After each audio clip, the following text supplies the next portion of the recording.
नमस्कार बच्चों, मैं डॉक्टर सरिता चौहान, प्रवक्ता हिंदी एडी राजकीय कन्या इंटर कॉलेज गोरखपुर।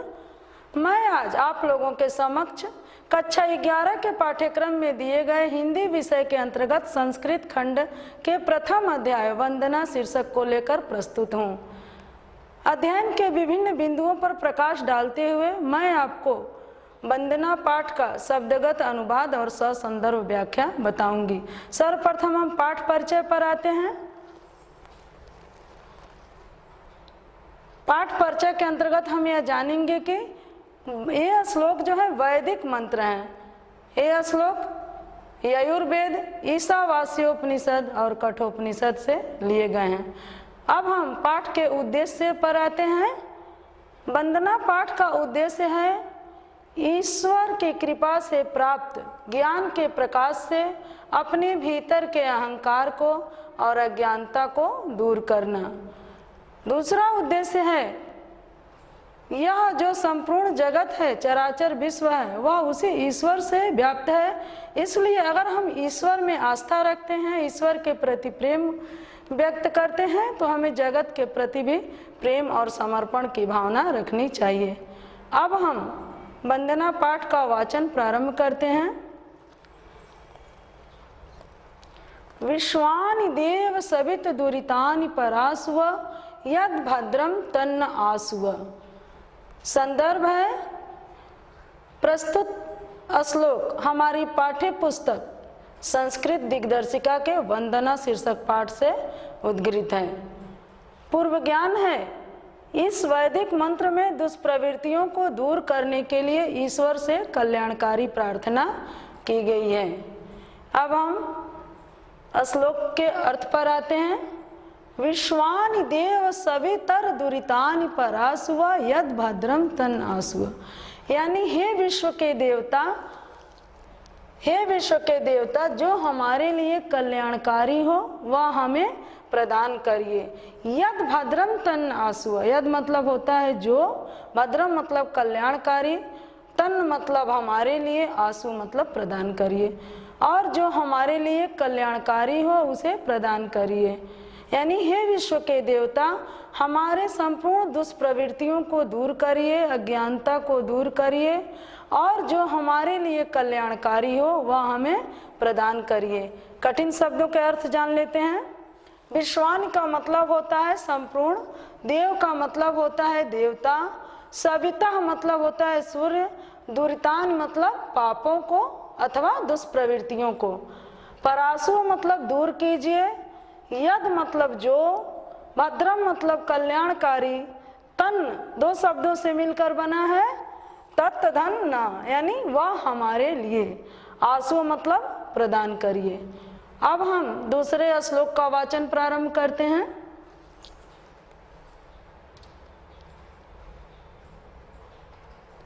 ईशावास्यमिदं सर्वं यत् किंच जगत्याम जगत तेन त्यक्तेन भुंजीथा मा गृधा कस्य स्विद्धनम। ईशावास्यमिदं सर्वं यत् किंच जगत्याम जगत तेन त्यक्तेन भुंजीथा मा गृधा कस्य स्विद्धनम। संदर्भ है प्रस्तुत श्लोक हमारी पाठ्य पुस्तक संस्कृत दिग्दर्शिका के वंदना नामक पाठ से उद्गृत है। पूर्व ज्ञान है सांसारिक पदार्थों की नश्वरता की बात इसमें बताई गई है, इसलिए हम सांसारिकता में आसक्त न हों। ईशावास्यमिदं सर्वं यत् किंचम जगत्याम जगत। ईशावास्यमिदं, ईशा का मतलब होता है,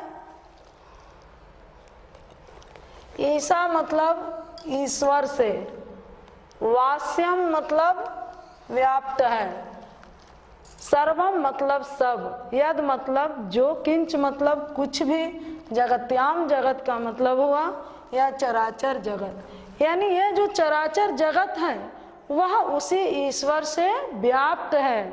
इसलिए तेन त्यक्तेन भुंजीथा, इसलिए त्याग पूर्वक उपभोग करो। भुंजीथा मतलब भोग करो, उपभोग करो। माँ गृधा, माँ मतलब मत या नहीं, गृधा मतलब लोभ। कस्य सिद्ध का मतलब हो गया धन किसका है, धनम यानी दूसरे के धन का लोभ मत करो, त्याग पूर्वक उपभोग करो। ईशावास्यमिदं सर्वं यत् किंचन जगत्याम जगत तेन त्यक्तेन भुंजी था माँ गृध कस्य सिद्धन। यानी ये जो संपूर्ण चराचर जगत है वह उसी ईश्वर से व्याप्त है, इसलिए त्याग पूर्वक उपभोग करो, दूसरे के धन का लालच मत करो। अब कठिन शब्दों के अर्थ जान लेते हैं। ईशा का मतलब हुआ ईश्वर से, वास्यम मतलब व्याप्त, सर्वम मतलब सब, जगत्याम मतलब पृथ्वी पर, जगत मतलब संसार, तेन का मतलब इस कारण से, त्यक्तेन मतलब त्याग पूर्वक, भुंजीथा का मतलब भोग करो, माँ मतलब मत नहीं, माँ गृधा मतलब लोभ मत करो, कस्य सिद्ध मतलब किसका है, धनम मतलब धन अथवा लक्ष्मी, धन लक्ष्मी। अब हम तीसरे श्लोक का वाचन प्रारंभ करते हैं।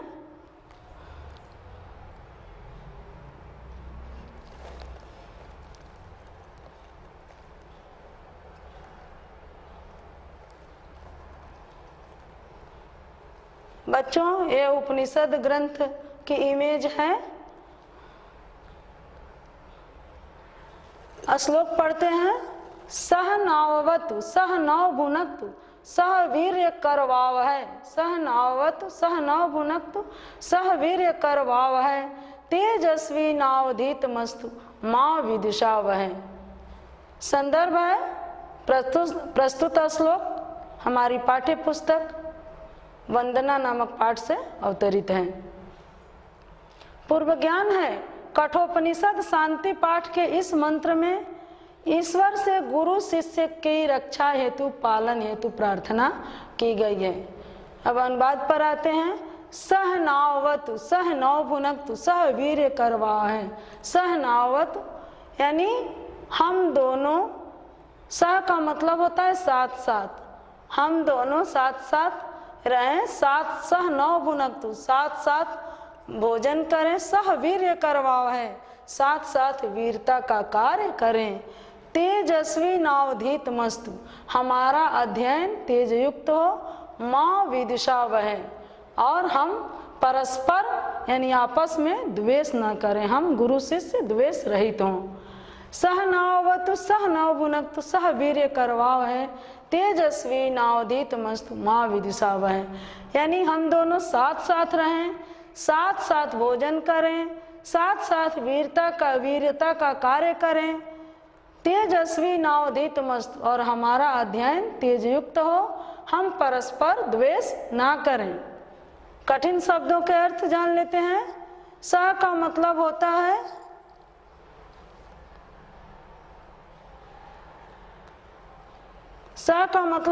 साथ साथ, नावतु दो शब्दों से मिलकर बना है नौ धन अवतु, यानी हम दोनों की रक्षा करें।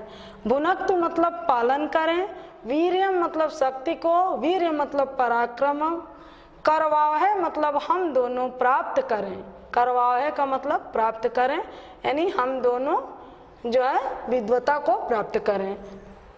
तेजस्वी मतलब तेजयुक्त, नावधीत मस्तु यह तीन शब्दों से मिलकर बना है नौ धन अधीतम धन अस्तु। नौ मतलब हम दोनों, अधीतम मतलब अध्ययन की हुई विद्या, अस्तु मतलब हो, यानी हम दोनों की अध्ययन की हुई विद्या तेजयुक्त हो। माँ विदिशा वह यानी हम दोनों परस्पर द्वेष न करें। अब हम चतुर्थ श्लोक का वाचन प्रारंभ करेंगे।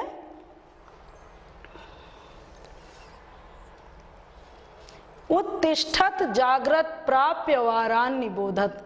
संदर्भ वही रहेगा कि प्रस्तुत श्लोक हमारी पाठ्य पुस्तक संस्कृत दिग्दर्शिका के वंदना शीर्षक से अवतरित है।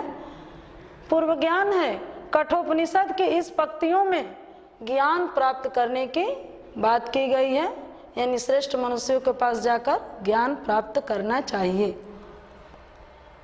उत्तिष्ठत जागृत प्राप्य वारान निबोधत। हे मनुष्यों उठो, जागो और प्राप्य मतलब प्राप्त करो, बोध मतलब ज्ञान।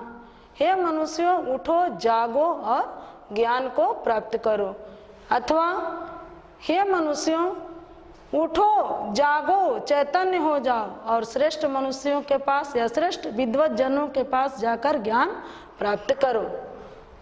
कठिन शब्दों के अर्थ है उत्तिष्ठत मतलब उठो, जागृत का मतलब होता है जागो, प्राप्य मतलब प्राप्त करो, वारान निबोधत मतलब दो शब्दों से मिलकर बना है वारान धन निबोधत। वारान मतलब श्रेष्ठ मनुष्यों को, निबोधत मतलब ज्ञान प्राप्त करो, यानी श्रेष्ठ अनुभवी विद्वानों के पास जाकर ज्ञान प्राप्त करो।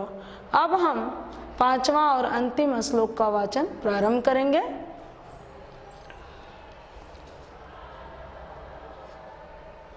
यतो यतः समीह से ततो नो अभयम कुरु। यतो यतः समीह से ततो नो अभयम कुरु। सन्नः कुरु प्रजाभ्यो अभयम न पशुभ्य। सन्नः कुरु प्रजाभ्यो अभयम न पशुभ्य। संदर्भ है प्रस्तुत श्लोक हमारी पाठ्य पुस्तक संस्कृत दिग्दर्शिका के वंदना शीर्षक से अवतरित है।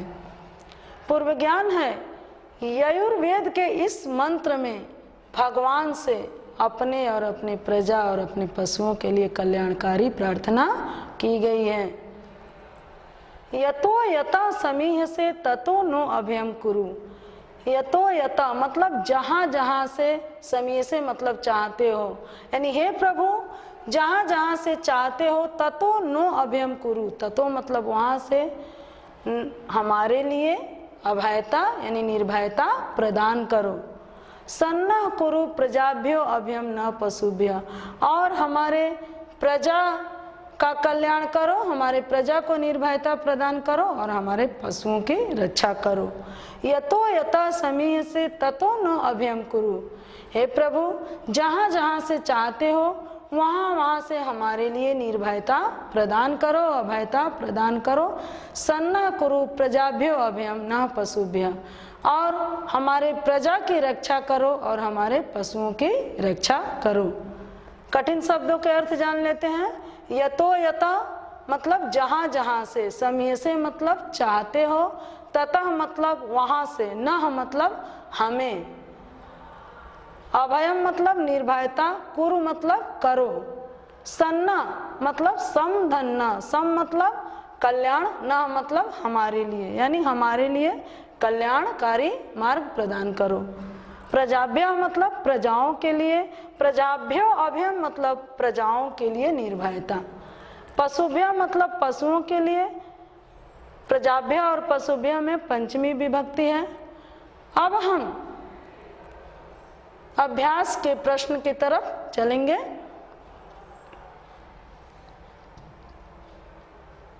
अभ्यास प्रश्न के अंतर्गत सर्वप्रथम हम अवतरण अनुवाद से प्रश्न रखेंगे।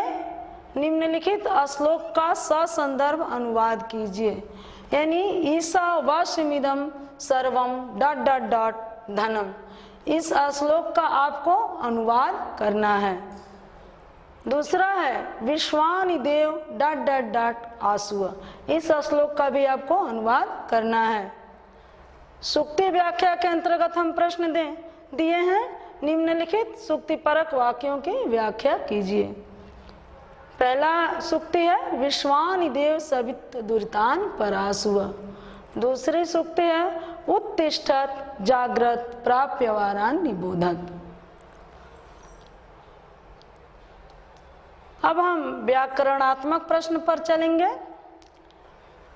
इसमें पहला है निम्नलिखित शब्दों का संधि विच्छेद कीजिए। इसके अंतर्गत क है नावधीतम, ख है तन्ना, ग है नावतु, घ है सन्ना। व्याकरणात्मक प्रश्न के अंतर्गत दूसरा प्रश्न है निम्नलिखित शब्दों के रूप लिखिए। पहला है जगत, दूसरा है सर्वम। सर्वम में सर्वनाम है और इसके अंतर्गत सिर्फ पुल्लिंग शब्द का रूप आपको लिखने के लिए इस अभ्यास प्रश्न के अंतर्गत दिया जाता है।